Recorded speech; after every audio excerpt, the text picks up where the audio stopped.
নবনির্বাচিত বিভিন্ন মহানগরের নেতৃবৃন্দ তারা মিষ্টির পরিবর্তে আজকে এই রুটি কলার তারা আয়োজন করেছে এবং তারা যে টাকাটা এখানে সেভ করবে তারা গরিব দুঃখীদের মাঝে এটা বিতরণ করে দিবে। এখানেও আমরা এই কলা রুটি আবার এখানে যারা আছে রিকশালা ভাইয়েরা পাশে যারা আছে এদের মাঝে বিতরণ করবে। তো আমরা জাস্ট এখানে সূচনা করে দিলাম, কারণ ভালো চর্চার সাথে আমাদের নেতা Tarique Rahman simplicity is the best ওই নীতিতে বিশ্বাসী। তো আমরা চাই যে সিম্পল যা যা করা আমাদের আমরা সেগুলোর মধ্যে সীমাবদ্ধ থাকবো, কোনো যাতে বিলাসিতা না থাকে। আপনি দেখেন যে এখানে বৃষ্টির মধ্যেও তারা এইটা নিজেরা একজনের যে মিষ্টি মুখ করতেছে না, সেই দুঃসময়ে যারা রুটি কলা খেয়েছে আজকে সেই রুটি কলা দিয়ে তারা আবার সেই দিনগুলো মনে রেখেছে। তো এই জন্য তাদের প্রতি কৃতজ্ঞতা এবং আশা করব যে তারা এই ধারাবাহিকতা অব্যাহত রাখবে।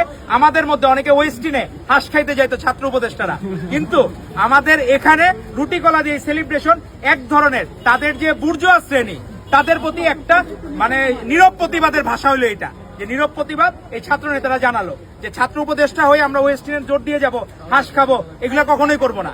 আমরা নিজেরা চাবো যে এই রুটি কলার মধ্যে আমাদের নেতা তারেক রহমান যা শিখিয়েছেন, আমাদের শহীদ রাষ্ট্রপতি জিয়া রহমান বীরুত্তম কখনো 2টার বেশি তরকারি দিয়ে উনি কোনো খাবার খাইতেন না। তো তারই ধারাবাহিকতায় আজকে এই রুটি কলা যে আমাদের একটা সিম্পল যে উদযাপনের এটা একটা সেলিব্রেশনের মাধ্যম, আর কিছুই না। তো তারা যারা নির্বাচিত হয়েছেন তাদেরকে ধন্যবাদ জানাবো। ভবিষ্যতেও তারা এই সিম্পলিসিটি এটাকে বজায় রাখবে এবং তারা সবসময় সরলতার মধ্যে থাকবে, কখনো কোনো বিলাসিতা না, কখনো কোনো বিষয় না। তো সেটার জায়গায় ধন্যবাদ আপনাদের।